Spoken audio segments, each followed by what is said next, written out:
Hey, hi everybody. Good evening. I'm an alcoholic and my name is Roy, and I'm sober to report that I'm sober today. And it's only by the grace of a loving and merciful higher power and by trying to practice these 12 steps on a more or less continuous basis. Thank you, Ash. And so we've been through the other 11, actually we've been through all 12 steps because we also did step 12 yesterday. So for today's session, it's just important to know the importance of the 12 steps. And yesterday we saw the technique of how to do a 12 step and,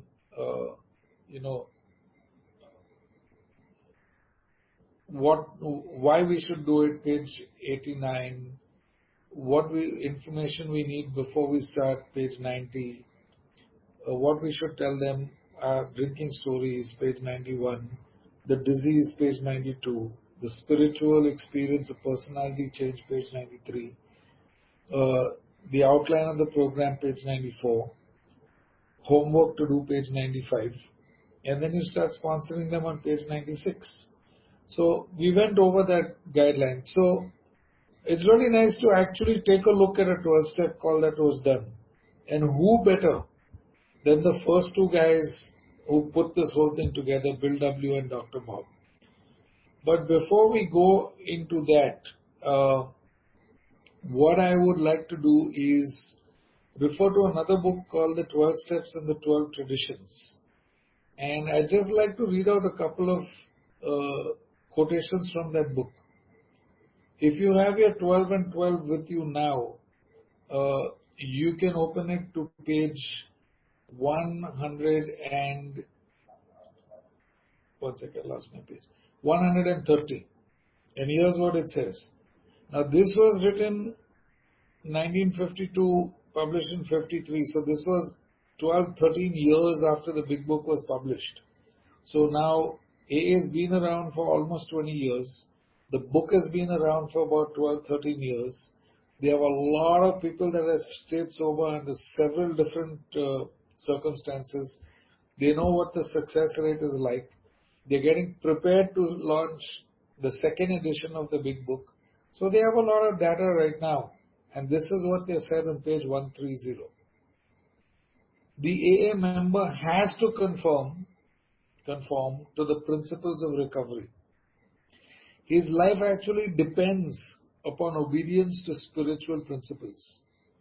If he deviates too far, the penalty is sure and swift. He sickens and dies. So it says. At first he goes along because he must, but later he discovers a way of life that he really wants to live. Moreover, he finds he cannot keep this priceless gift unless he gives it away. Neither he nor anybody else can survive unless he carries the AA message. Wow. Pretty intense. AA had been around since 1935. The book had been written in 39. And by the time the 12 and 12 was published in 53, this is the collective wisdom from their experience of what an individual member has to do. And just in case we don't get it, because dummies like me were reading the book, and how do I get stuff? You got to tell me again and again. So on page 174 they said, unless each AA member follows to the best of his ability our suggested 12 steps to recovery, he almost certainly signs his own death warrant. Wow. His drunkenness and dissolution are not penalties inflicted by people in authority. They result from his personal disobedience to spiritual principles. So on page 130 and again on page 174, basically they said we've looked back for the last 18 years, and this is our conclusion, that if you are an AA member, which means you have a desire to stop drinking and you've done all these steps, if you're a recovered member of AA, basically if you don't follow these steps, it's drunkenness and death. Wow. And then they said, we have to give it away. So we saw the method of how to give it away last night. Today, let's look at a live example of what happened. So if you open your big book to page 153, it's at the bottom, and it says, years ago in 1935, one of our number made a journey to a certain western city. So it's May 1935, and we are talking about Bill W. traveling to Akron, Ohio, in order to buy the National Rubber Manufacturers Company. And so Bill's, Ohio was a good 8 to 10 hours drive from New York, and there was a train in those days. There's no train to Ohio anymore. So once Bill is over there in this strange city, he thought he'd be gone for a couple of weeks. How did the business trip go? Let us give a background to this. Bill's already sober about 5 months. So on page 153 from the same, it says, from a business standpoint, okay, the trip came off badly. Had it been successful in his enterprise, he would have been set on his feet financially, which at that time seemed vitally important. He was broke. He had nothing. Okay? But the venture wound up in a lawsuit and bogged down completely. The procedure was shot through with much hard feeling and controversy. Okay? So look what's happening. We are having this pressure, this difficulty. In Bill's story on page 15, one of the promises we were given was, there's scarcely any form of misery that has not been overcome among us. It says the joy of living we rarely have even under pressure and difficulty. So here's Bill. It's the first real job he's got since he's been sober. He's been trusted again by Wall Street to go and get this deal done. And the deal doesn't come through. What happens? Remember on page 52,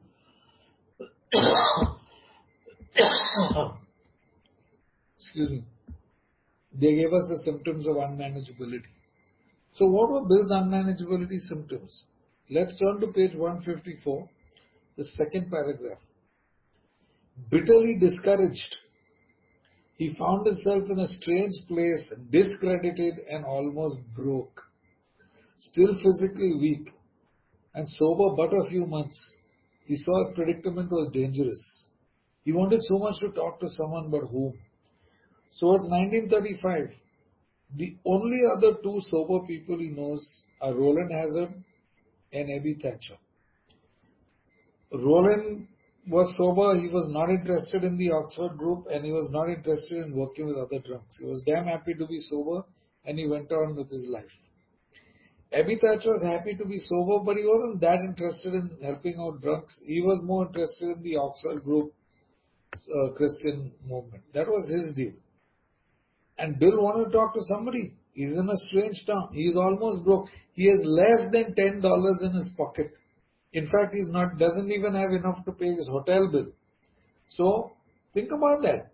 All the criteria for unmanageability are there. And we are told in the big book that when our life is unmanageable, we become restless, irritable and discontent. And when we become restless, irritable and discontent, the mind says, hey, have a drink, you'll feel better. So how did Bill demonstrate his restlessness, irritability and discontent? Okay? When I used to get RID, I used to walk from one room to another, I used to pick up the phone, I used to call 100 people, I used to go to the veranda, balcony, I used to tap my fingers on the windowsill, I'd be looking out, I'd be thinking. This was me in sobriety, being restless, irritable and discontent because something is not going my way. The deal has not gone Bill's way. Okay? He's got no money, he's got no deal, he doesn't know how long it's going to take place. So what does he do? Same page, next paragraph.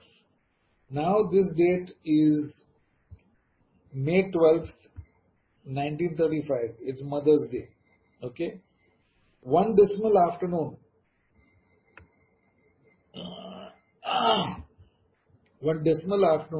he paced a hotel lobby, wondering how his bill was to be paid. It was the Mayflower Hotel and he had less than $10 in his pocket. This is the RID. He's walking up and down the lobby. At one end of the room stood a glass-covered directory of local churches. Okay? Down the lobby, a door opened into an attractive bar. He could see the gay crowd inside. In there, he could find companionship and release. Unless he took a few drinks. See the mind starting to change. 5.5 months sober. He's in a strange place. His deal has not gone off. Money is a problem. Relationship, all his instincts are hurt. He's alone. Perhaps he could take a few drinks. Unless he took a few drinks, he would not have the courage to scrape up an acquaintance and would have a lonely weekend. So one side of the brain is saying, "Hey, go have a few drinks, you'll make friends." The other side of the brain says, of course he couldn't drink. But why not sit hopefully at the table in a bar with a bottle of ginger ale in front of him? Okay? So the recovered part of the brain is saying, well, you can sit at the table and drink some ginger ale. The diseased part of the brain is saying, if you take a few drinks, you can make some friends for the weekend. We don't know who those friends are. And now look what happens. Okay? See how the obsession starts to develop into a strange mental blank spot and it takes over. So in this line he's saying, okay, I'll sit at the bar, I'll sit at the table in the bar, but I'll drink ginger ale. Okay? Look at the next line, strange mental blank spot. Perhaps he could handle, say, 3 drinks, no more. After all, had he not been sober 6 months now? Whoa! Strange mental blank spot. Page 24. We are unable to bring into our minds with sufficient force the memory of the suffering and humiliation of even a week or a month ago. Page 42.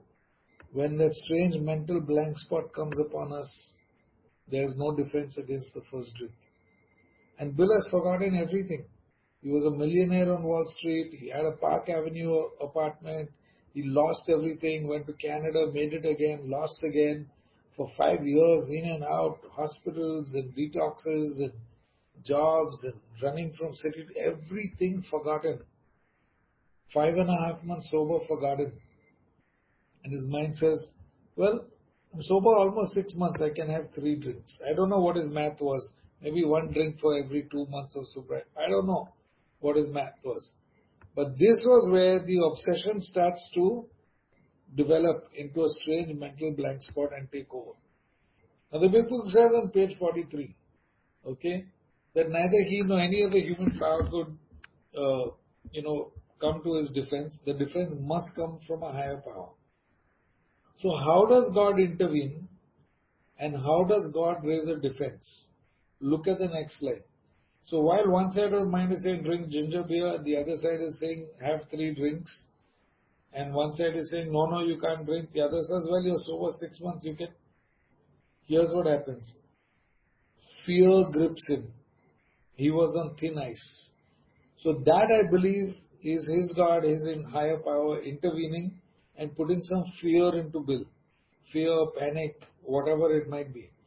Fear grips him, he was on thin ice. Again, that old insidious insanity, the first drink. Okay? With a shiver, he turned and walked away from the lobby to the church directory. Music and gay chatter still followed him from the bar. So look at the timeline, he's gone there, the business has failed, he's restless, irritable, discontent, he's walking up and down the lobby, every time he's walking closer and closer to the bar. Then he says, maybe if I go in there, I can make some friends. Then he says, maybe I can have a couple of ginger ales and make his friends. Then he says, well, I'm sober 5 months, forget ginger ale, I can have 3 drinks. Getting ready for a relapse. And boom, higher power intervenes and some fear comes into him. I'm not analyzing this. I'm just telling you what he wrote, and I can see all the signs that we have learnt in doing the steps. That a higher power must come to the defense. Okay? So now that this fear has come into him, okay?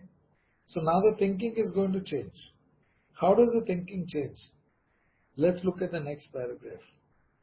It says, what about his responsibilities, his family, and the men who would die because they would not know how to get well? That's what he said. Wow, I am sober. I know how to stay sober. If I go and drink, what about the people who are out there waiting to know about this here? They are going to die. There must be many such guys in this town. So he got an idea. I will phone a priest. He said, I'll phone a clergyman. His sanity returned. He stepped in. And he thanked God. He prayed. Selecting a search at random from the directory, he stepped into a booth and lifted the receiver. His call to the clergyman led him to a certain resident of the town, who though formerly... One sec. Sorry. Though formerly able and respected, was then nearing the nadir of alcoholic despair. It was the usual situation. Home in jeopardy, wife ill, children distracted, bills in arrears, standing damaged. He had a desperate desire to stop, but saw no way out, for he had earnestly tried many avenues of escape. Painfully aware of being somewhat abnormal, the man did not fully realize what it meant to be alcoholic. And this is, so there's some interesting stuff over here, because now that his sanity is returned, he goes to the church directory and it says selecting a church at random. It actually wasn't at random, because the whole list of churches had the name of the pastor, the father in charge, his name under the church. And one of the churches, the priest's name was Reverend Walter Tunks. Now, Bill was from Vermont. He was born in Vermont, New York, USA. And in Vermont, the word T-U-N-K means a walk through the woods, through the forest. So that name caught his eye. He said, hey, this is from my home state. And that's why he called that priest first. Okay? So he called that guy, the Reverend Walter Tunks, and he said, hey, listen, I'm a rum hound from New York. I'm a member of the Oxford group. I'm an alcoholic, and for me to stay sober, I have to actually talk to somebody who has a drinking problem. Do you know anybody? Look at the coincidences. God choosing to be anonymous. So the priest says to him, look, I don't know any alcoholics, but you're in luck, because in our church, the Oxford group has their meetings. So I'm going to give you the numbers of all the Oxford group members. Good luck, and God bless you. And he gave Bill W. 10 phone numbers, and the first 9 people were either not at home or not interested. Bill called all of them, hello, I'm Bill, I'm from New York, I'm a rum hound, are you an alcoholic? The first 9 people were not interested.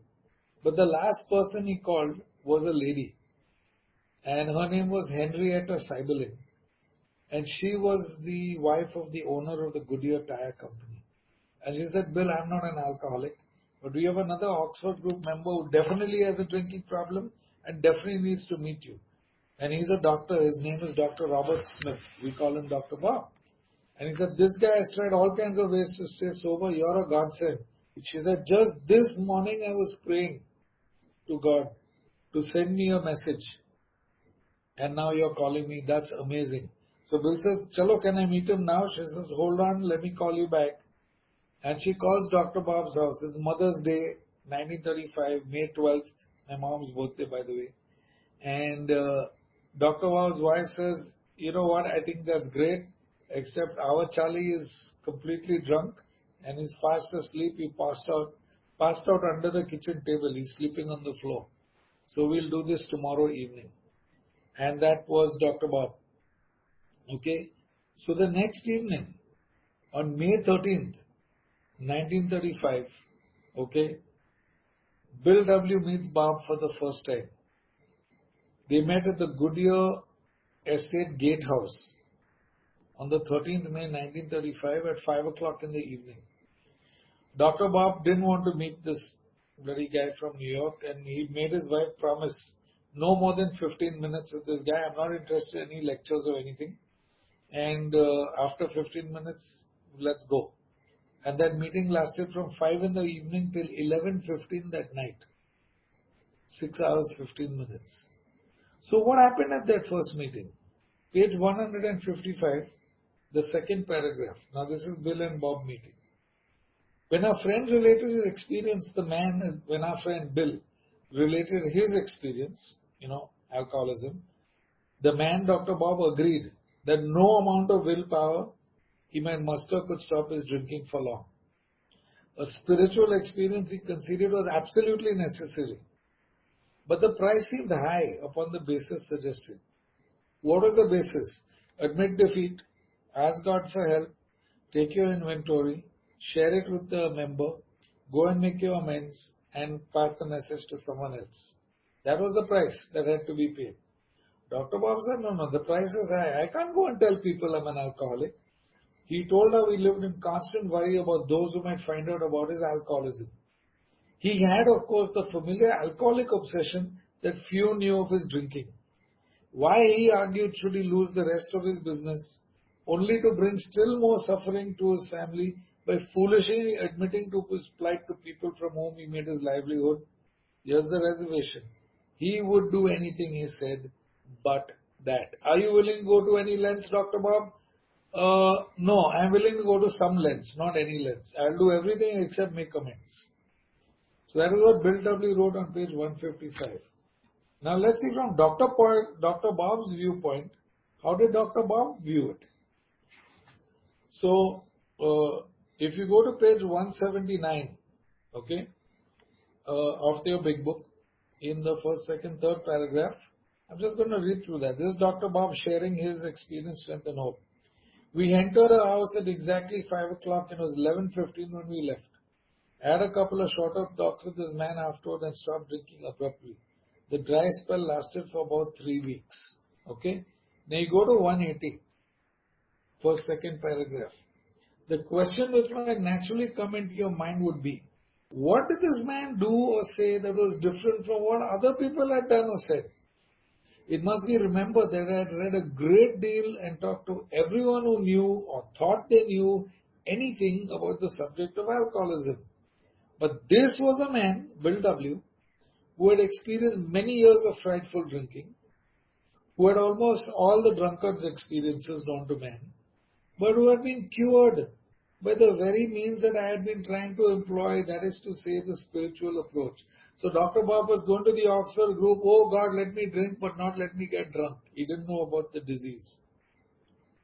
He gave me information. This stockbroker from New York gave me information about the subject of alcoholism, which was undoubtedly helpful. He said, boss, it's a disease. My doctor told it. Here are the symptoms. Of far more importance was the fact that he was the first living human being with whom I had ever talked, who knew what he was talking about in regard to alcoholism from actual experience. In other words, he talked my language. He knew all the answers, and it's certainly not because he had picked them up in his reading. So Dr. Bob is telling us, this guy was just sharing. He said, I drank like this, drank like that. Bill said, same thing happened to me. Bob said. Bill said, it's a medical disease. This is what my doctor said. Bob said, I never knew that before, but this explains my drinking. No wonder that happened. And Bill said, here is the solution. Dr. Bob said, I've been trying it, but not working.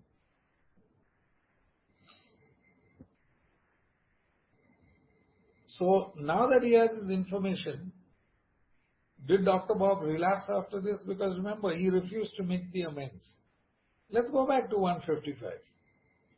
And on 155, on the last paragraph, the last second line, it says, sometime later, and just as he thought he was getting control of his liquor situation, he went on a roaring bender. For him, this was the spree that ended all sprees. That was Dr. Bob's relapse. Jump forward to page 179, which is Dr. Bob's story. And Dr. Bob says, this dry spell lasted about 3 weeks. Then I went to Atlantic City to attend a medical convention. Atlantic City to attend several days meeting of a national society for which I'm a member. I drank all the scotch they had on the train and bought several quarts on my way to the hotel. That was Sunday. I got tight that night. Stayed sober Monday till after dinner, then proceeded to get tight again. I drank all I dared in the bar, then went to my room to finish the job. Tuesday I started in the morning, getting well organized by noon. I did not want to disgrace myself, so I checked out. I bought some more liquor on the way to the train depot. I had to wait some time for the train. I remember nothing from then on until I woke up at a friend's house in a town near my home. Total blackout. He didn't even reach home. He reached some other town. And that friend was a nurse, one of his nurses. He reached her house. These good people notified my wife, who sent my newly made friend, that's Bill W., over to get me. He came and got me home into bed and gave me a few drinks that night and one bottle of beer the next morning. That was June 10th, 1935, and that was my last drink. So that was Dr. Bob's relapse, okay? He meets Bill on the 13th of May, 1935, stays sober for about 3 weeks, three and a half weeks, and then he goes to his medical convention and he relapses because he's not done the steps. So now that he's had this relapse, what does Dr. Bob realize and what action does he take? Let's go back to 155. And from 155, the last line, Dr. Bob realizes, he says, he saw he would have to face his problems squarely, that God might give him mastery. God might give him mastery. One morning he took the bull by the horns, that's June 10th, and set off to tell those he feared what his trouble had been, alcoholism. He found himself surprisingly well received. They promised us in the 9th step, 9 out of 10 times the unexpected will happen. Page 78. And he learned that many knew of his drinking. Stepping into his car, he made the rounds of people he had hurt. He trembled as he went about, for he feared this might be ruin, especially to a person in his line of business. At midnight he came home exhausted, but very happy. He has not had a drink since June 10th, 1935. So now Bob has had the realization. He said, boss, I don't want to relapse again. As his last drink goes, makes all his amends. Next morning he's talking to Bill. He said, that's it, I'm done. I'm not drinking again. So now Bill and Bob are thinking, now what should we do?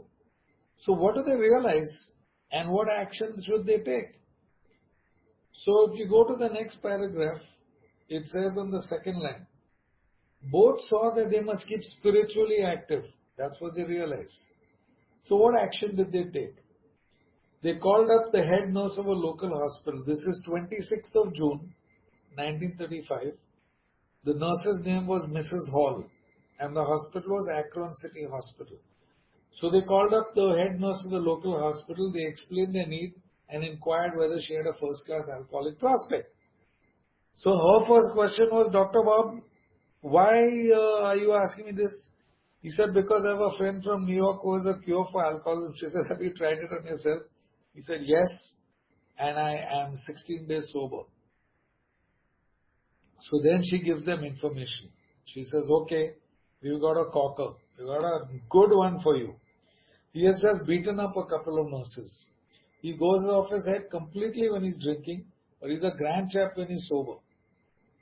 He's been here 8 times in the last 6 months. I understand he was once a well-known lawyer around town, but right now we've got him strapped down tight.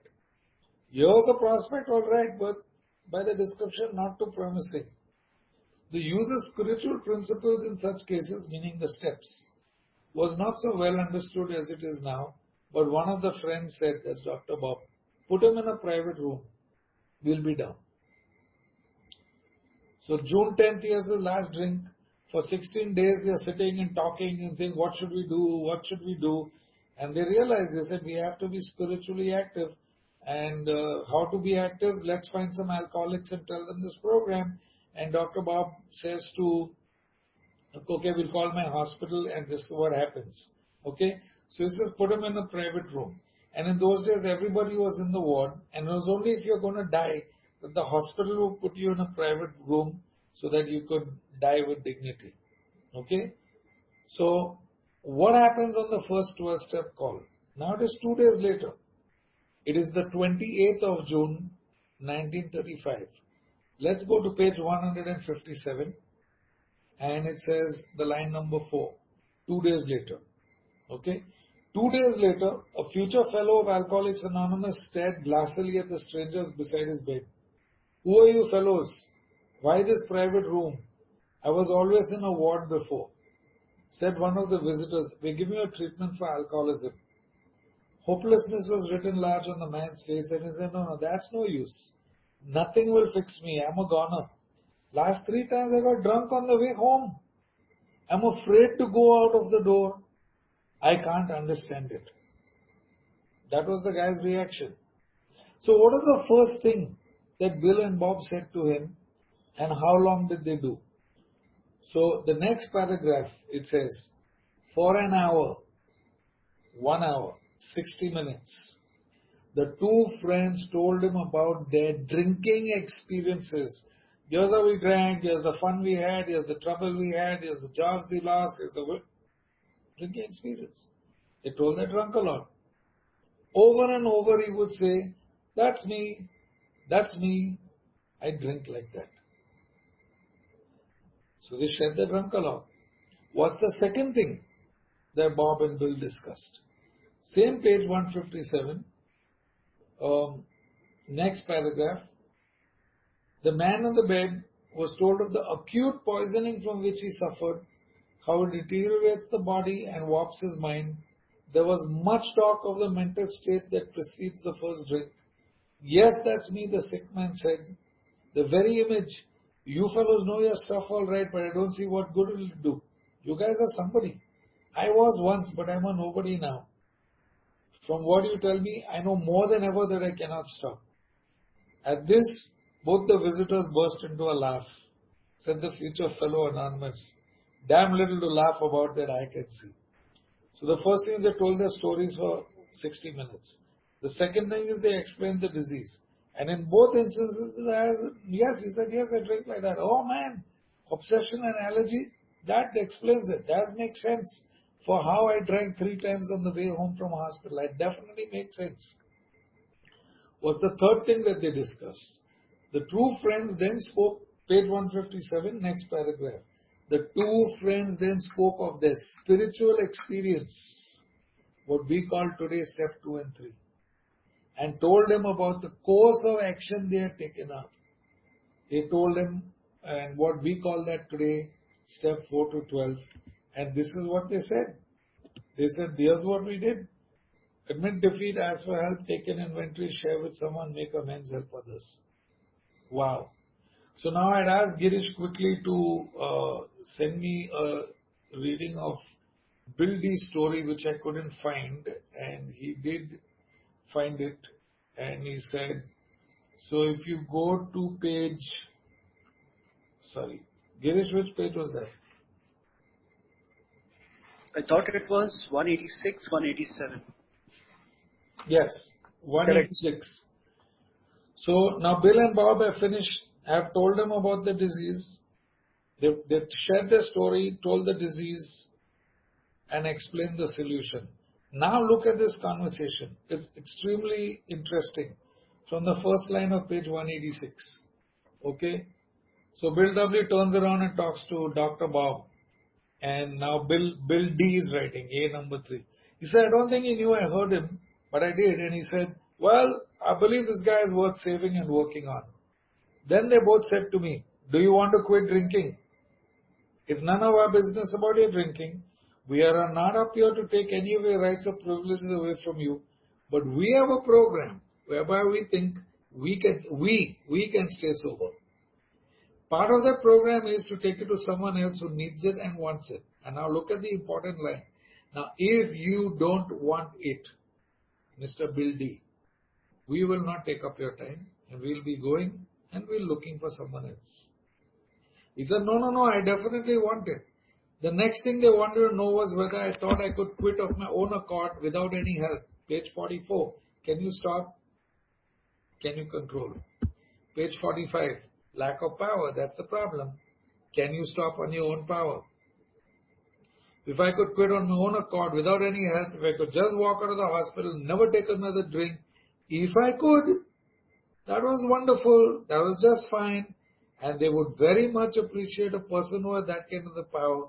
But they were looking for a man who knew he had a problem and knew he couldn't handle it by himself and needed outside help. So basically they're helping him take step one right there in the hospital. Okay? Then the next thing they wanted to know is if I believed in a higher power.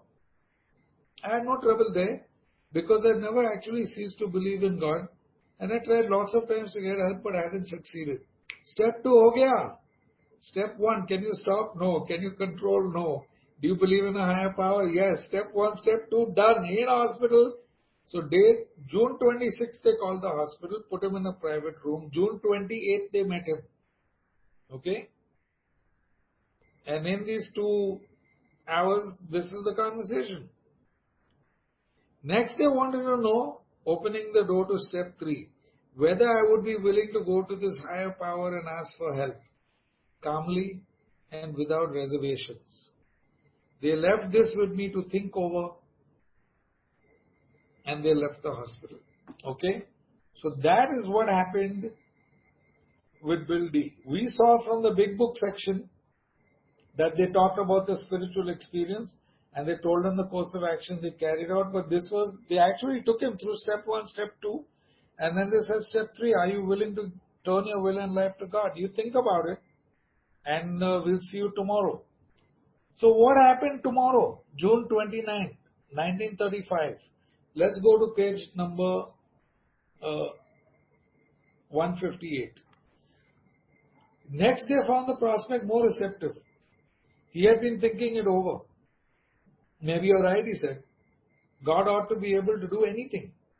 Then he added, he sure didn't do much for me when I was trying to fight this booze racket alone.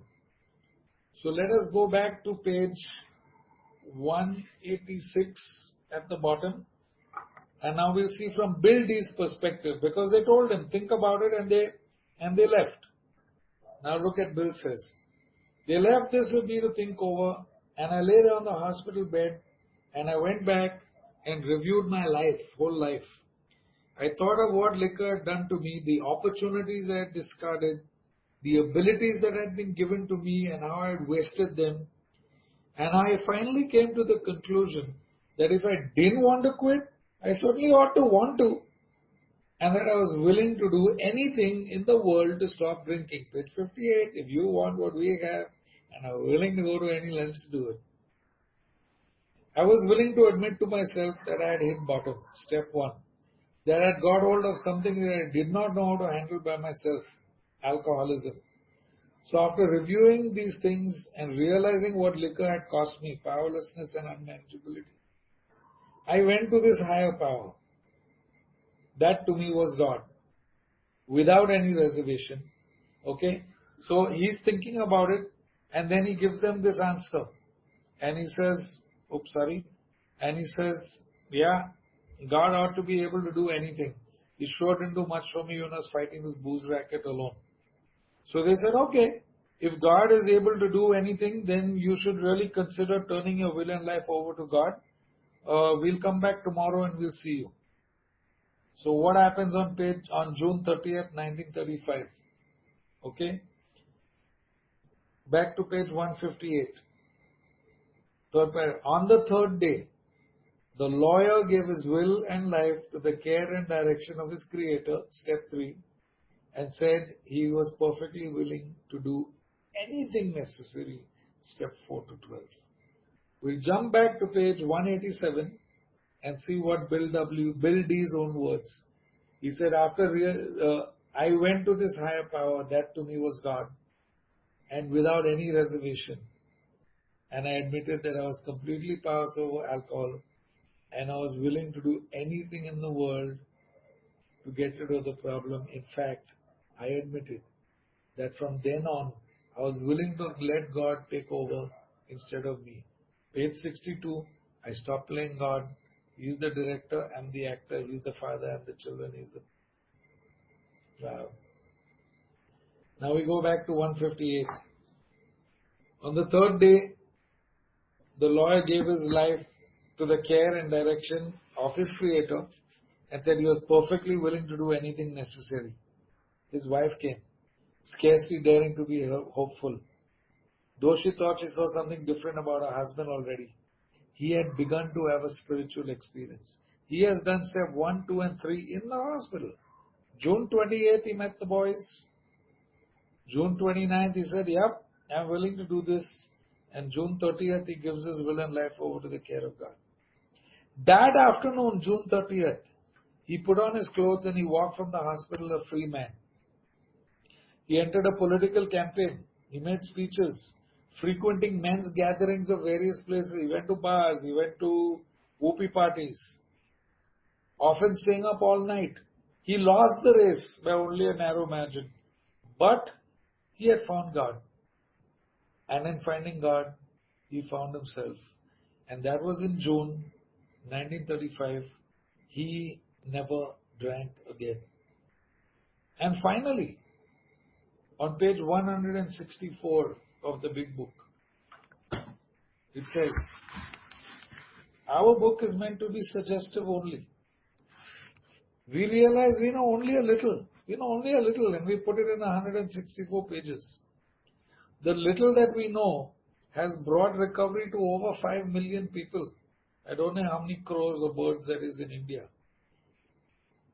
50 million people, which I think is 5 crores. In 183 countries in 77 languages. I mean, that's incredible.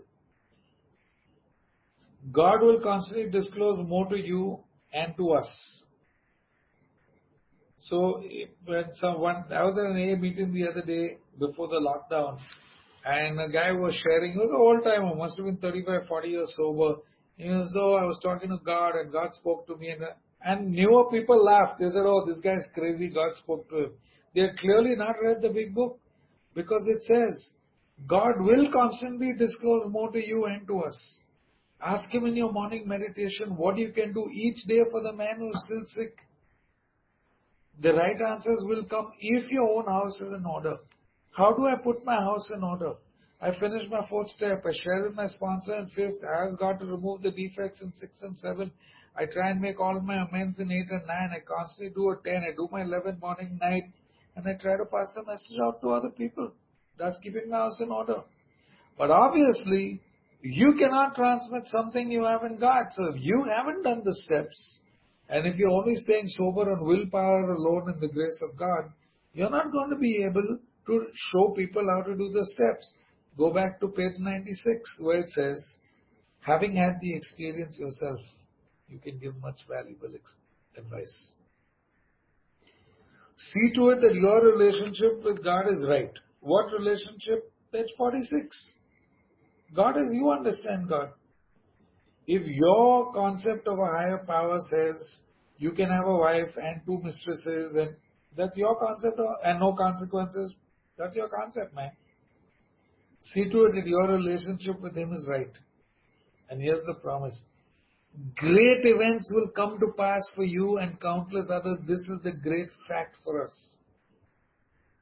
Boss, if anybody told me on the 22nd of April 1990 that 4 years later I'd be living in Sharjah, United Arab Emirates, if anyone told me that 5 years later I would help start the first AA group in that country, if anyone told me 6 years later I would arrive in the United States with my passport, my ticket and $50 and be able to live there and go to school and be a counselor and run 3 rehabs as a director and get married and have a child and get an opportunity to come back to India and start a recovery. If you told me that, great events have come to pass for me and countless others, so many of my friends and your friends in AA. And this is not theory. This is the great fact for us. And we are writing this only 4 years sober experience. 1935 AA starts, 1939 the book is published. And so abandon yourself to God as you understand God from page 46. No one can define God for you but you. Admit your faults to Him and to your fellows. That's step 5. That's step 6 and 7. That's step 9. Give freely of what you find and join us. Go do 12-step work. Share this with other people. We shall be with you in the fellowship of the Spirit. And we will surely meet some of us as you trudge the road of happy destiny. So when I went to the USA, I was told that the meaning of trudge was to walk with purpose. That is the spiritual definition of the word trudge. Anish will give you different definitions. And finally, the book ends with, may God bless you and keep you until then. So the RAG team, the RAG team of Roy, Anish and Girish, we want to thank you for giving us the opportunity to do service. And these last, 14 sessions that we've had, in 14 sessions we've gone through all the 12 steps of AA in literally 3 weeks. 1 week in between we got cut off. It has been such an opportunity. It's a blessing to have been able to do this service. And even if we were not able to help anybody, us being able to do this service has helped us. So I want to end my talk by saying thank you for my sobriety. Thank you.